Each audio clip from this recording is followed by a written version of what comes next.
কারো আদর্শ গ্রহণ করতে হয় তাহলে নবীর আদর্শ আমাদেরকে গ্রহণ করতে হবে। কাউকে যদি ভালোবাসতে হয় রাসূলকে ভালোবাসতে হবে। কারোর তরিকা যদি গ্রহণ করতে হয় তাহলে রাসূলের তরিকা গ্রহণ করতে হবে, অন্য কারো নয়, রাসূলের তরিকা গ্রহণ করতে হবে।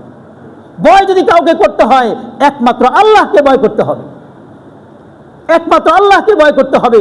সত্য উচ্চারণে বলিষ্ঠ হতে হবে, সত্য উচ্চারণে বলিষ্ঠ হতে হবে। সমাজের অনাচার অবিচার সম্পর্কে সুস্পষ্ট ভাষায় কথা বলতে হবে। আল্লাহ রাসূল সাল্লাল্লাহু আলাইহি ওয়াসাল্লাম ইরশাদ করেন, আস-সাকিতু আনিল হাক্কি, আস-সাকিতু আনিল হাক্কি। আমি আল্লাহ রাসূলের হাদিস আপনাদেরকে শোনাচ্ছি। আস-সাকিতু আনিল হাক্কি শায়তানুন আখরাস। আল্লাহ রাসূল ইরশাদ করেন, সত্য উচ্চারণে যে চুপ থাকে সে হলো বোবা শয়তান। আখরাস, শায়তানুন আখরাস, আখরাস অর্থ হলো বোবা, সে হলো বোবা শয়তান। সত্য উচ্চারণে বলিষ্ঠ হতে হবে, ন্যায়ের পক্ষে অবস্থান নিতে হবে, মসজিদের পক্ষে এসে দাঁড়াতে হবে, নামাজের পক্ষে দাঁড়াতে হবে, মানুষকে নামাজের কথা বলতে হবে, মানুষকে আল্লাহ তাআলার বিধানের দিকে আহ্বান করতে হবে, আল্লাহ তাআলার হুকুমের দিকে আহ্বান করতে হবে। এটা আল্লাহ তাআলা আমাদেরকে জিম্মাদারি দিয়েছেন, আমাদেরকে দায়িত্ব দিয়েছেন। আল্লাহ তাআলা আদম আলাইহিস সালাতু ওয়াস সালাম থেকে নিয়ে আজ পর্যন্ত 1 লক্ষ বা 2 লক্ষ পয়গম্বর পাঠিয়েছেন। তাদের কি দায়িত্ব ছিল? তাদের দায়িত্ব ছিল মানুষকে আল্লাহ তাআলার দিকে ডাকা, পথ বলা মানুষকে পথের দিশা দেওয়া, আল্লাহ বলা মানুষকে আল্লাহর পরিচয় দিয়ে দেওয়া, জাহান্নামমুখী মানুষগুলোকে জান্নাতের পথ দেখিয়ে দেওয়া।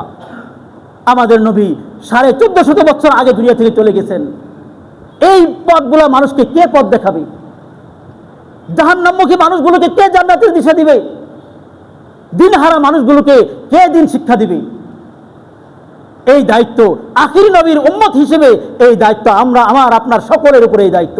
আমার নবী ইরশাদ করেছেন, বাল্লিগু আন্নি ওয়ালাউ আয়া। আমার থেকে যদি তোমরা একটা হাদিসও শিক্ষা গ্রহণ করে থাকো, একটা আয়াতও যদি শিক্ষা গ্রহণ করে থাকো, তাহলে এটা অপরের কাছে পৌঁছিয়ে দাও, এই কথাটা অপরের কাছে জানিয়ে দাও।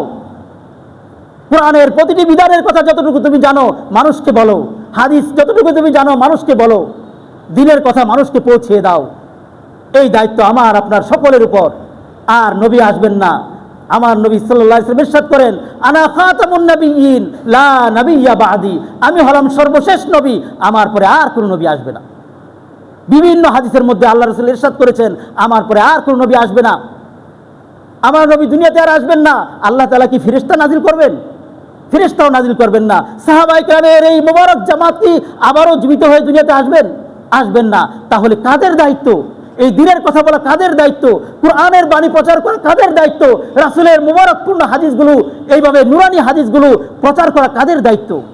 আমি আপনি রাসূলের উম্মত হিসেবে, আমি আপনি রাসূলের উম্মত হিসেবে আমার আপনার সকলের উপরেই দায়িত্ব।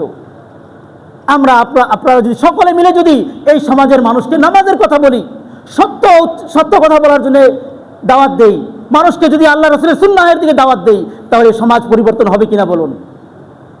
মুসল্লি বাড়বে কিনা বলুন?